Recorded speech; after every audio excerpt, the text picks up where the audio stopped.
week's Undivided Live. Summer is right around the corner. While kids may love being out of school, summer can be especially stressful for many of our families. So how can we fill the time with fun, enrichment, or stretching our boundaries? What about kiddos who don't do well without structured routines like school? Finding something accessible and appropriate for our children can be challenging, but I probably don't have to tell you that.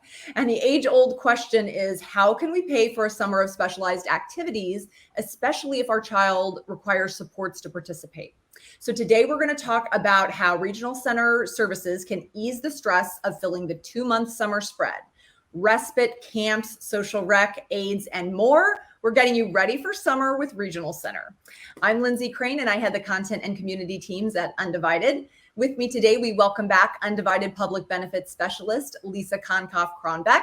Lisa counsels families about government programs that support our kids and families, like Medi-Cal, CCS, IHSS, and our focus for today, Regional Center.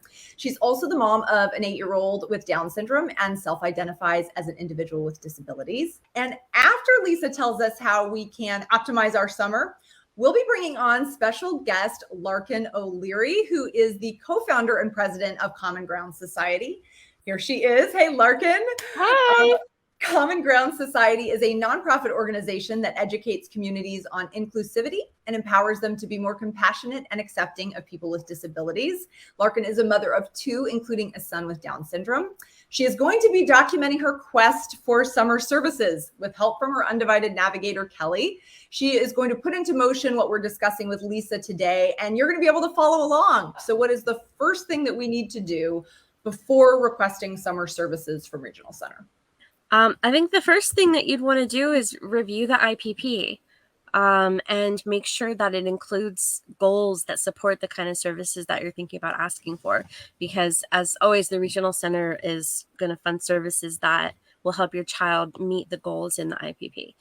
So if you look at it and they're not really there, then you want to request an IPP meeting. Or if it's time for your annual soon, make sure that you bring some of those to the table and that they get documented in the IPP.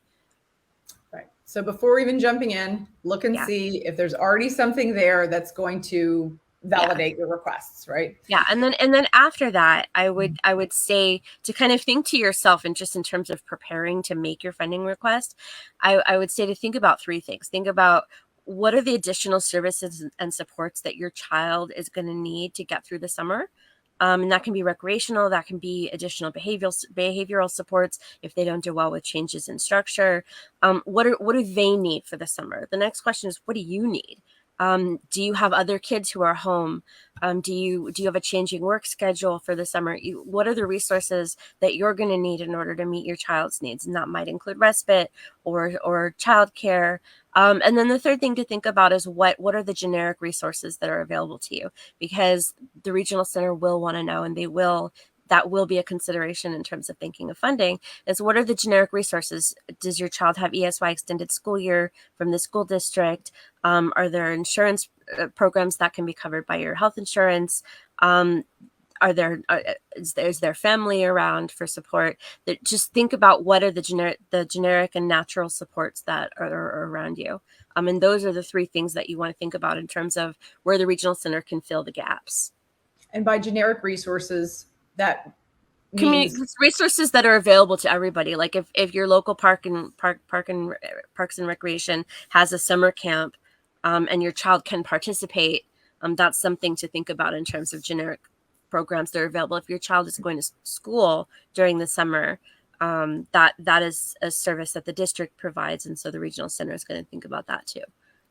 So think about what your child needs, think about what you need and what else is going on, and think about what's already available.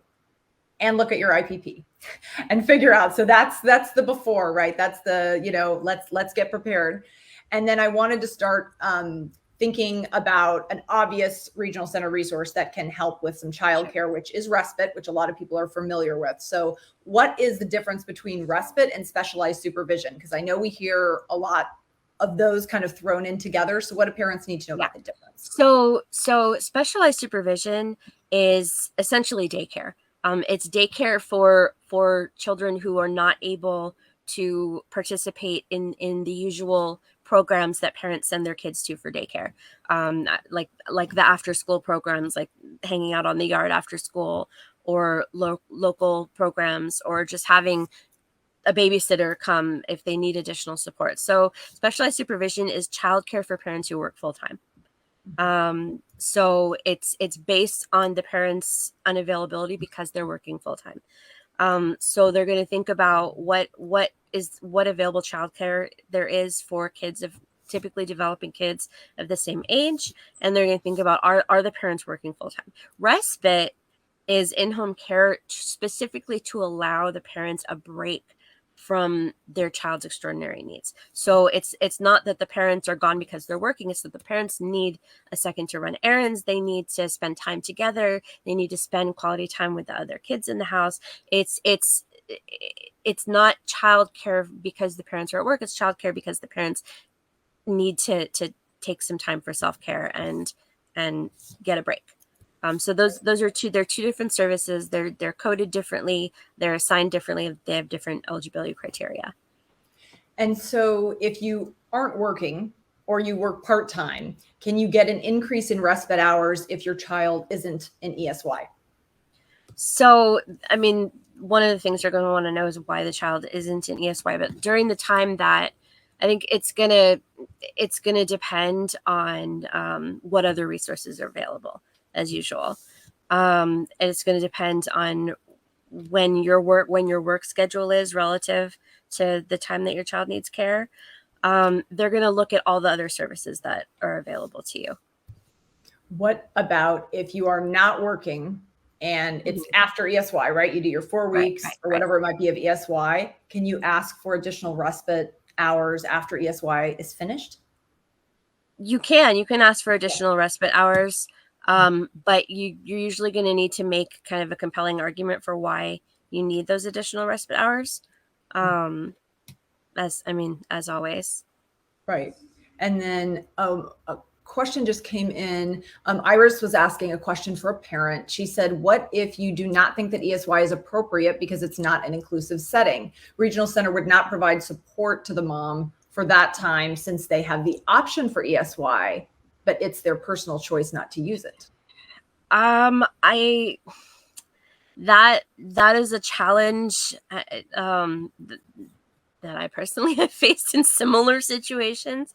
And I think what it comes down to is that, number one, you would want to deal with the district in terms of what their responsibility is for providing your child with an appropriate setting for the summer. And if you can't resolve things with the school district, then I would go back to the regional center and really argue why that ESY setting is not appropriate and what you've tried to do with the school district to work it out. Okay. Yeah.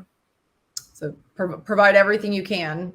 Yeah, but you want to start. You got to start with the school district, because if it's an educational service, it's the district's responsibility to provide an appropriate education in the least restrictive setting. And so it's fundamentally like a disagreement between you and the school district. All right, back to respite. Okay. What if you're an IHSS parent provider for your child? Does that affect any kind of increase in hours? Can they look at that and say, "Oh, sorry, you also have IHSS, so." So it can get a little bit tricky. And a lot of times the regional center will do that. They'll try, especially if there's protective supervision, because they'll say, well, it's your choice to be the provider. But it gets really tricky because there are really specific rules about when families can hire an outside provider and when the parent has to be the provider if they're the ones who are available and able to care for their child. And so if you're asking for additional daycare hours, there's a good chance that they're going to say you should use your IHSS. If both parents are working full time, then you already have that service as a generic resource. But if a parent is the provider and you're asking for more respite and they say to use an outside provider,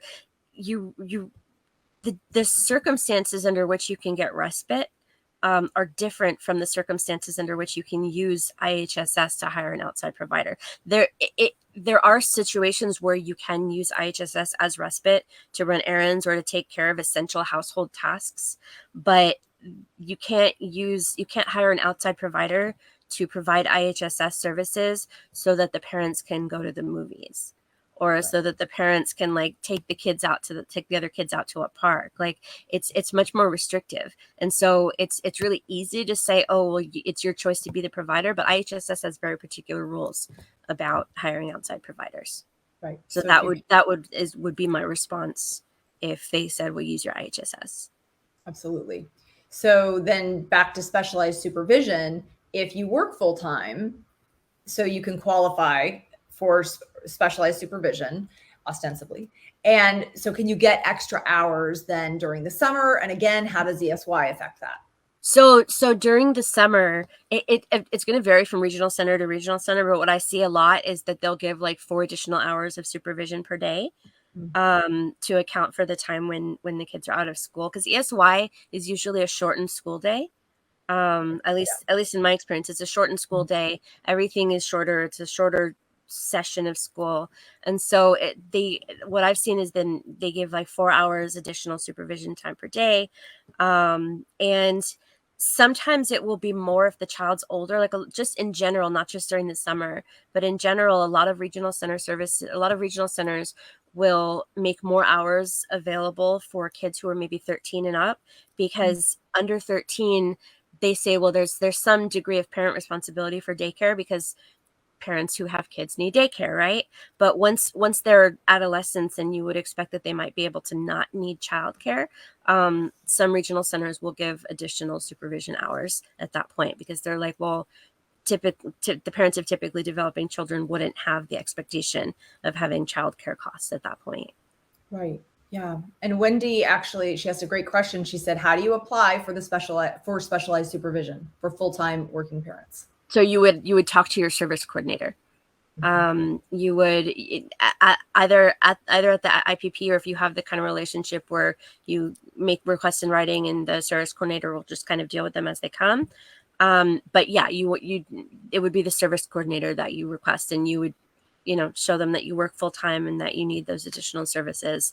And also why your child can't participate in, say, the after school, a lot of, like, I don't know, after school programs, or like the local community daycares. Show the additional care that your child needs that requires this service. Okay. And then, just like I always quiz you with a million different scenarios with IHSS, I have a couple questions just about like the respite and specialized supervision. So if one spouse works full time and the other does not, does that change anything for respite or specialized supervision? So if there's two parent household. So again, respite and specialized supervision are two very different services. And so with respite, you would need to explain why the parent needs additional respite with the child out of school if they're not working. Maybe there are other kids in the house. Maybe there are specific things that are necessary to run the house that are usually done while the child's in school. You would have to explain why you need the additional respite hours. For specialized supervision, that's a little bit more tricky because the parent is there and they're available to provide childcare. So why do you need childcare? And so, for example, if a parent is going through medical care and has a lot of doctor's appointments, and they would usually do those appointments while the child is in school, that might be a situation where you might want to ask for some supervision time or additional respite so that you can get to your doctor's appointments for your medical treatment. But yeah, generally they're not going to provide childcare when there's a parent that's available and not working and not otherwise unavailable. Can I ask a question that just, and I don't know if we've ever talked about this, and we haven't received a question, but I'm sure there's parents out there wondering if there is a divorced couple, would each, and maybe you don't know the answer to this, but and they were both working full time, could each parent get like specialized supervision hours? Or is that child, does it go for like the parents or does it go to the child? So this is all you can get. Like if you get the 4 extra hours, is that per parent or do you have to like split that up? I think that it's going to be individualized to the child's circumstance. It's going to depend on where they are at what point in the week. Because it's not like the parent is receiving these hours to do with as they please. It's the parent is unavailable because they're at work. So which parent is the child supposed to be with? What is the other parent doing? I don't know that I feel comfortable totally answering that, because I think it would be particular to the child's situation and how the family has arranged things. Does that make sense? Yeah, completely. Just one of those that it just, as you were saying that, I thought, well, what happens? So ask your service coordinator. Yeah. I mean, when it comes to respite, then it can get a little bit tricky, because if there's shared custody, then the regional center may come back and say, well, you kind of have a natural respite when the child is with the other parent. So why do you need additional respite hours during the week? And so these are just all things that you have to think about. So now we want to, kind of switch gears to social rec. First, can you, for some people who maybe heard it, but haven't really looked into it yet, can you explain what social rec funding is? Okay. So one of the things that the Lanterman Act recognizes is the right of people with disabilities to participate in their communities and have leisure time, and have fun and engage in the community, engage in recreational activities, socialize with peers, and just generally be part of the community. And so social recreational funding is funding for services that are not medical in need, that are not academic in need. They're specifically to enjoy life. And so social rec funding is exactly that. It allows regional center clients to build relationships with peers and participate in the community, and access what the community has to offer. And to be clear, this is separate funding from camps, correct? Yeah. So when they restored funding last summer, what they restored funding for was social recreational activities, camp, educational services for school-age children, and non-medical therapies like art therapy, music therapy, dance therapy. So all of these services are separate categories, and they're like, you wouldn't normally be expected to choose one over the other, although there may be restrictions on funding more than one type in one day. And I definitely, I want to follow up and ask a question about that, but we have a question from Cambria. She said, can you give an example of what would be in the IPP to support swim lessons? So when we're saying, go and look at your IPP, what could support this? She said, it's much more expensive to do individual lessons, but group lessons don't work with my child's needs. He loves the water, but I worry about safety. Okay. So when it comes to swimming, and I've heard other people say this as well, when it comes to swimming, like, I have seen people, even before the restoration of social rec funding, I have seen people successfully get swimming lessons as a matter of safety. If you have a pool, if family members have a pools and you're concerned about water safety, that's not recreational. That's like, what if the child falls into the pool? That's a safety issue. And so that might even fall outside of social rec funding. And there's a more compelling argument as a matter of safety, to provide those swimming lessons. And so if they're not likely to learn in a group setting, then make that argument and explain why, why it's necessary for your child to learn to swim in the first place. We have another example here, another question from Sherry, who says, so specialized rec wouldn't cover karate in a class with all disabled children, correct? Or one-on-one sessions? So wherever possible, the regional center, and this interacts with federal rules regarding the use of funding, the HCBS rule on not segregating people with disabilities. So wherever possible, they want kids to participate with their typically developing peers.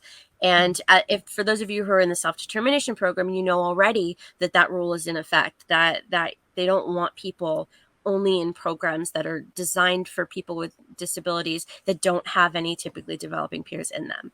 And at some point that will become the rule universally for the regional center. Right now it's kind of a priority, that unless there's a very compelling reason why they can't participate in a class with typically developing peers, they want them to do that. And so part of what the funding would provide is what will allow them to access that class with their typically developing peers. Are there limits for how much social rec funding a child can receive in a year? Because this isn't just a summer program, right? Sure. You can't access this all year round now. So what are the limits? I know that some regional centers are doing it based on not so much by the year as by the week. Like they can only have a certain number of hours for this kind of programming per week, and it has to fall within certain times. It can't fall on at the same time as another funded service, or on the same day as another funded service. It seems like for social rec, it's more like hours per week than like dollar amounts per year. You said hours per week versus dollars, right?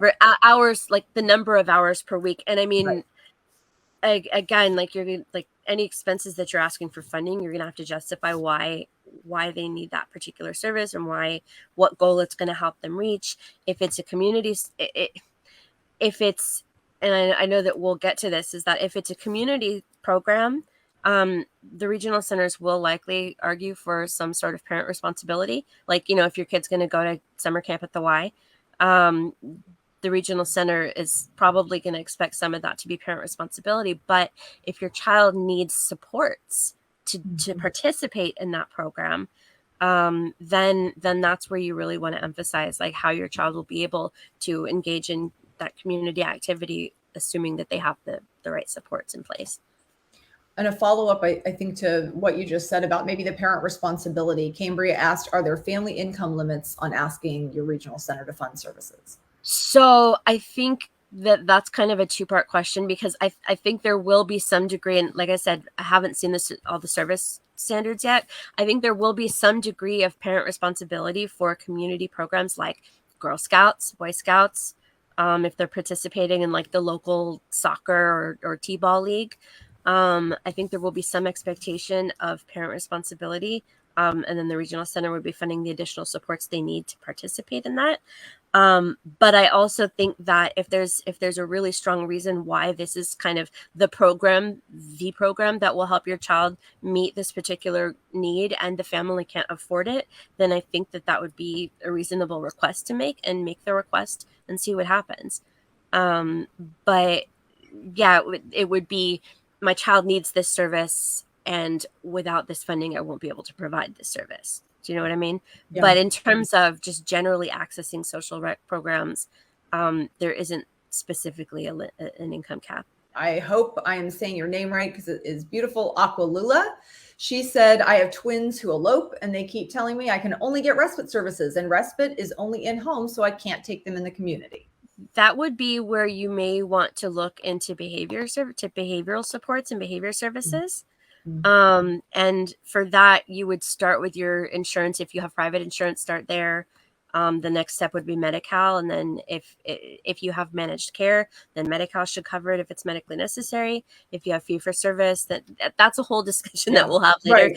Right. But the point is, that would be where you would want to start requesting behavior supports as opposed to respite.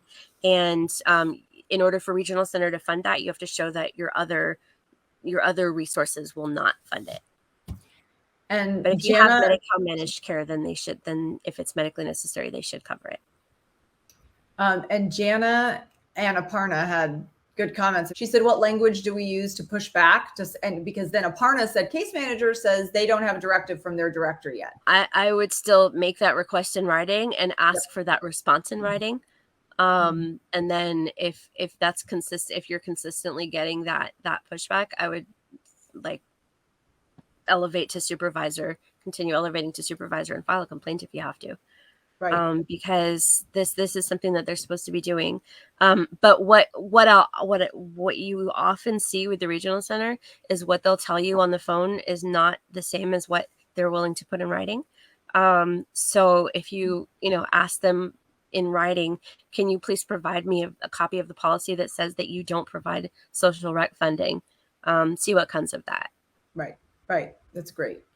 And this next question, I also see a lot of people are asking, which is about reimbursements. I mean, we've talked to a lot of parents about social rec, and they're not having a lot of luck finding vendor social rec programs that are appropriate for their child. So what are you hearing? I mean, if there's no vendor programs available or that are appropriate for our child, can we request reimbursement for a non-vendored program? Okay, if you're on the traditional funding route, which is not self-determination, but just the traditional funding route, I have been told repeatedly that reimbursement is not an option. If you're on self-determination, the programs don't have to be vendored, and so it's a whole separate discussion. But for traditional funding, I have been specifically told that this is not a reimbursable service. The payments have to be made directly to the provider. Every regional center on their website has a list of vendored programs, and you can go. It's usually under like the header of service providers, and then you click on that, and there's a link to a list of vendors. Some of them are more thorough than others. Some regional centers have made an active effort to reach out and like, I know some regional centers have emailed parents and said, if you know of any providers who might be interested in being vendored, have them come talk to us. And so some of them do have some of those vendors on their list now. So others haven't. I mean, one of the things that I suggest people do, like right now, like last week, is start thinking about the providers that you want to reach out to for the summer and see if they're willing to become vendored if they're not already. And if they're vendored with a different regional center, then they can send the file over and they can deal with that on the back end. But if they're not vendored with any regional center, then reach out to them and see if they're willing to go through that process. Some are not, and some are. Yeah. I also wanted to put this because Rose says North LA published them what like you said, and she said because there's a limited amount of vendors, they have authorized a parent reimbursement. Interesting. Okay, so, that's very likely something that's going to vary from regional center to regional center. Right. Completely. I've been dealing primarily with West Side, and they have specifically said that reimbursement is not an option.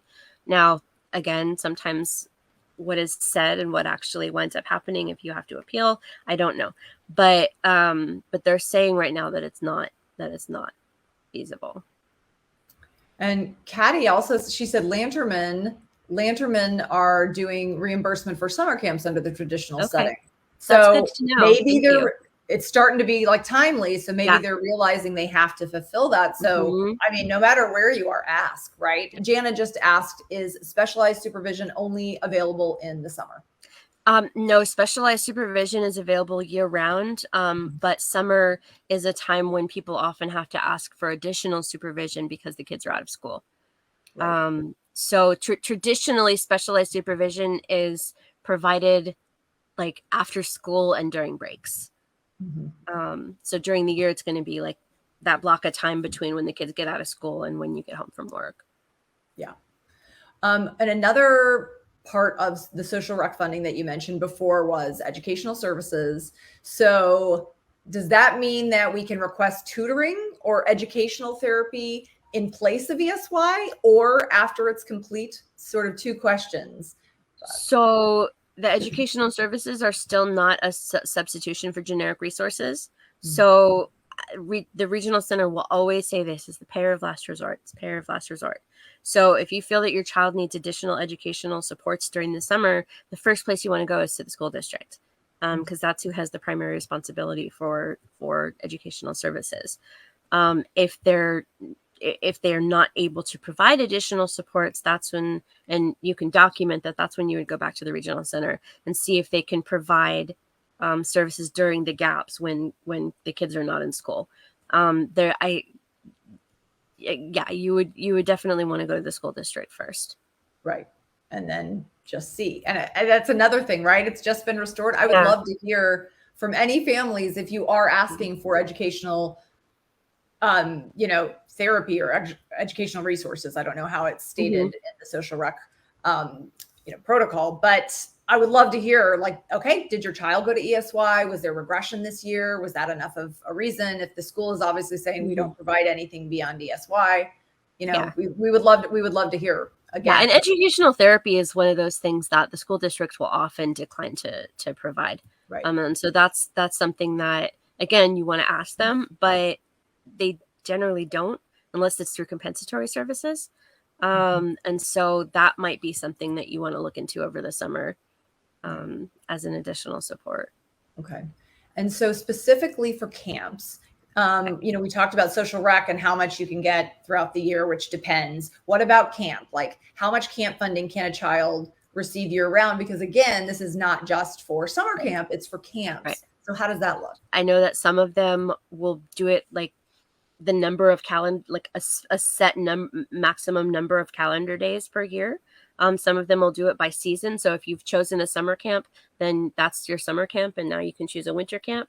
It's going to be different from regional center to regional center. What you need to know is that it will not be allowed to overlap with generic resources. So they're not going to provide summer camp on the same day that your child's in ESY. They're like, because the school district is fulfilling that need for that day. So, think about the times when before and after ESY, because ESY is like 4 weeks, right? So think about those gaps in coverage. Many of our kids require more support, and some regional centers will provide aides who will attend camp or a program with your child. So what do we need to know about aides?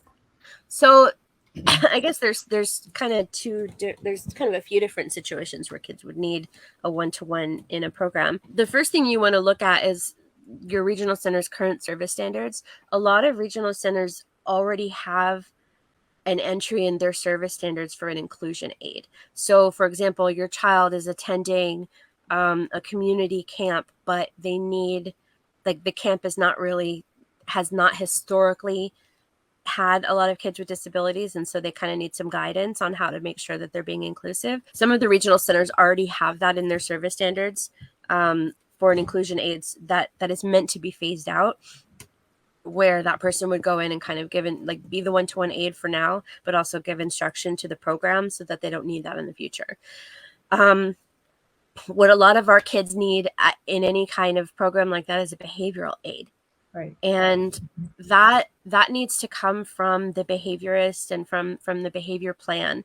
The recommendation and the justification for those additional services need to come from the behavior plan. So they need to look at the program. Number one, look at the program and make sure that it's, if the child has a lot of behaviors, make sure that it's a safe and appropriate setting for the child. And also explain why they need the behavioral support in that setting in order to access the program and fully participate. And so that recommendation, again, has to come from the behavior plan. To go back also to the inclusion aide or the aide. So if you do get camp funded, can you also request an aide? Like, it's not an either or, right? It isn't just, okay. Yeah. And then if your chosen camp is not vendored, you can still request an aide to help support your child at the non-vendored camp. Correct. That's my understanding. I think that is something that might vary, but the whole point is to be able to participate in community activities. And so I think the aide being vendored, but you probably would have to check. You would have to check with the camp first to see if they can staff a one-to-one aide. Like, if your child, if it's not a matter of instructing them on inclusion, if your child just kind of needs, a little bit of redirection because they're likely to wander off, or you would want to check with the camp first to see if they have the staffing to provide a one-to-one aide, because that would be part of the generic service. And if they can't, then you would go back to the regional center. And what are some of the reasons that a child would qualify for an aide at camp? I mean, is it just that if you're a regional center client, you can get an aide, or are there specific things that, eligibility, or that depends? That's a great question. I think that it's going to depend on each specific child. I think for some kids, it may be a medical need. Maybe the child is not toilet trained. Maybe the child is non-ambulatory. Maybe the child has a G-tube, and then you start getting into nursing care and LVN care. But it can be for health and safety. It can be for behavior. And again, it can be a matter of making sure that, facilitating social interaction, making sure that the program is inclusive, and kind of instructing them on that. I think it's going to vary. But I would think that the child's personal physical needs are one major reason why, and also behavioral needs. And Allison had a follow up. She said, I'm confused. I thought they'd tell the family to pay for the community camp cost and regional center would pay for the aide. Is that the most likely? Or how Yeah. often does regional center pay for the camp itself?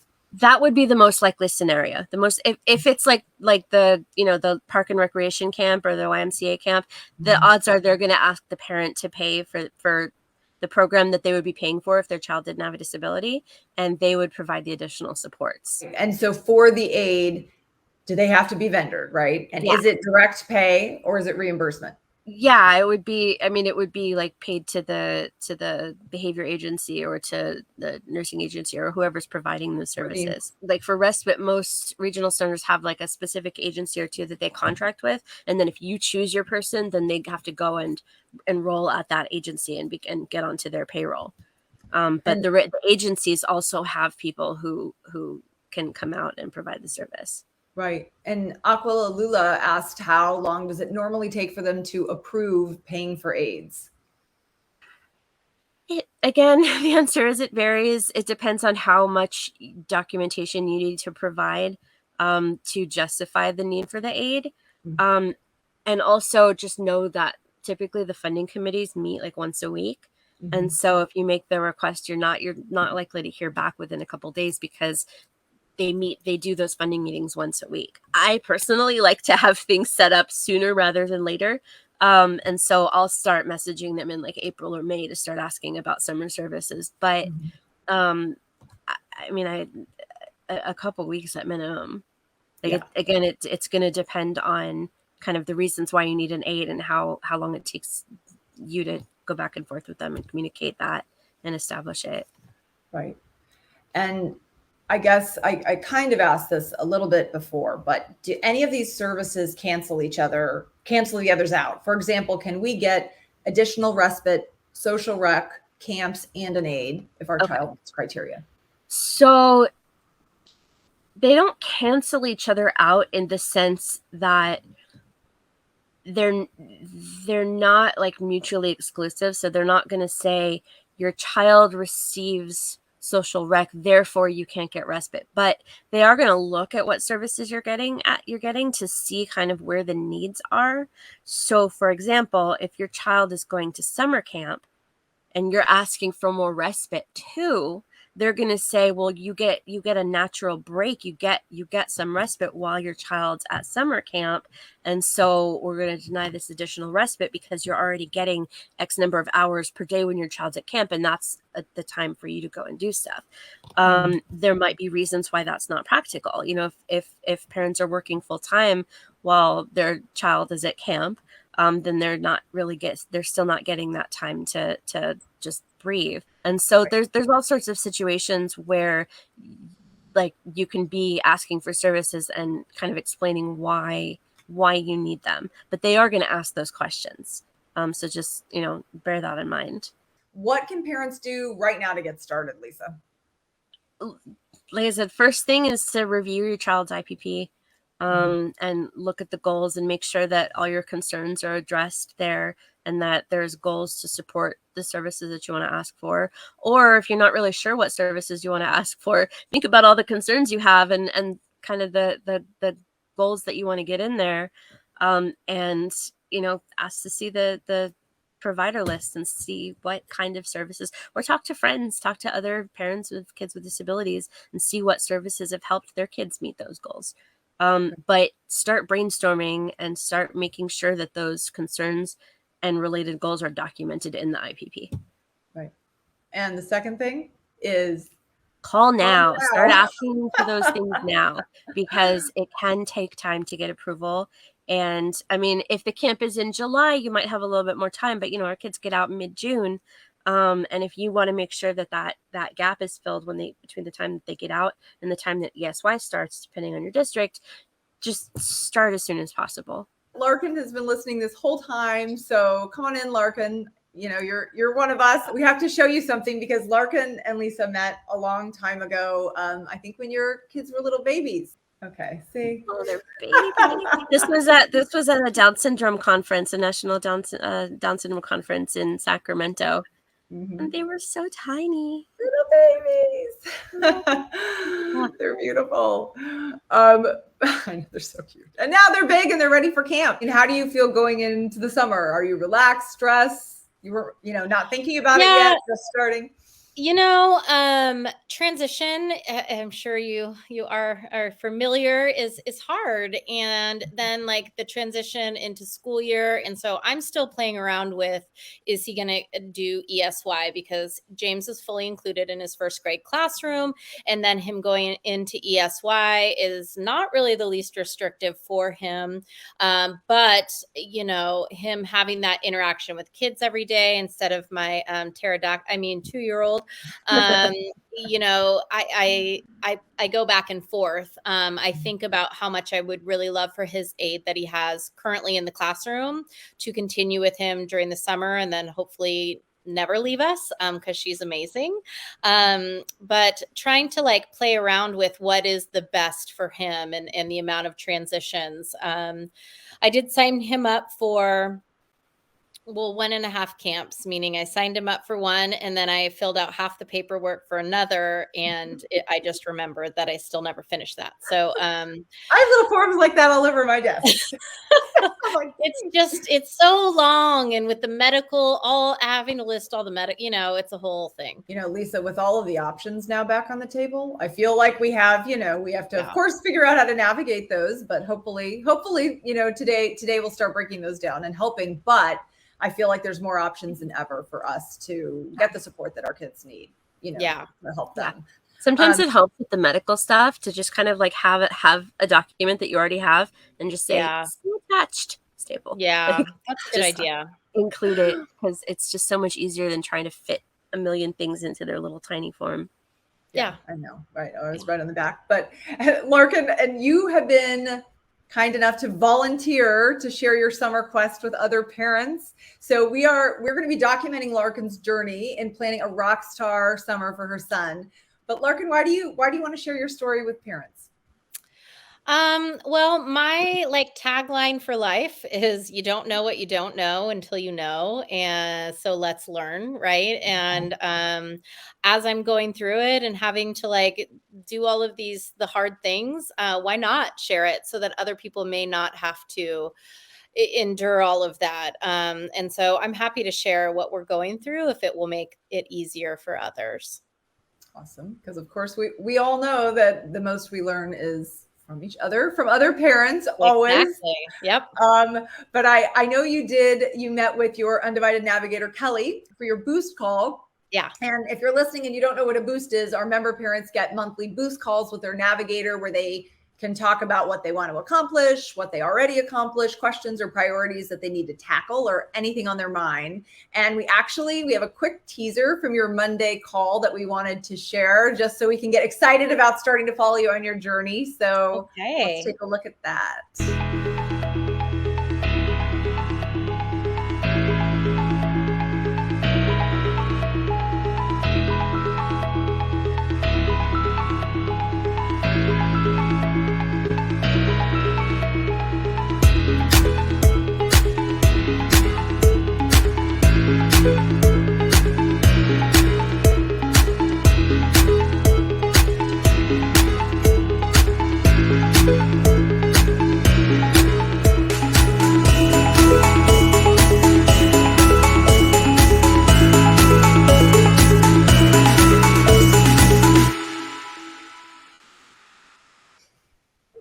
I sure love that lady. She's just so wonderful. How come there are not more of her just everywhere? She's the best. So easy to talk to, so helpful. I really feel like I am heard and she understands where I'm coming from. She's just incredible. I really enjoy being able to work with her. I can't wait to tell Kelly and show her that because I know she feels the same way. She's like, I get to talk to Larkin. Does it feel different heading into summer with a partner this summer? Yeah, absolutely. I feel like I'm constantly, grasping at straws or trying, falling down this hole and trying to find things to hold on to as I'm falling down this hole. And it's so nice to like be able to catch on to something and like bounce ideas. I mean, we, through my nonprofit, we have a large group of parents who we support, but it's nice to be able to, and we're able to like communicate and talk about these things. But it's nice to have someone who's like a paid person to know these things, you know, and a professional person that has the answers. And if they don't have the answers, they go research it in a timely manner. And I think that that is the most useful for me, for sure.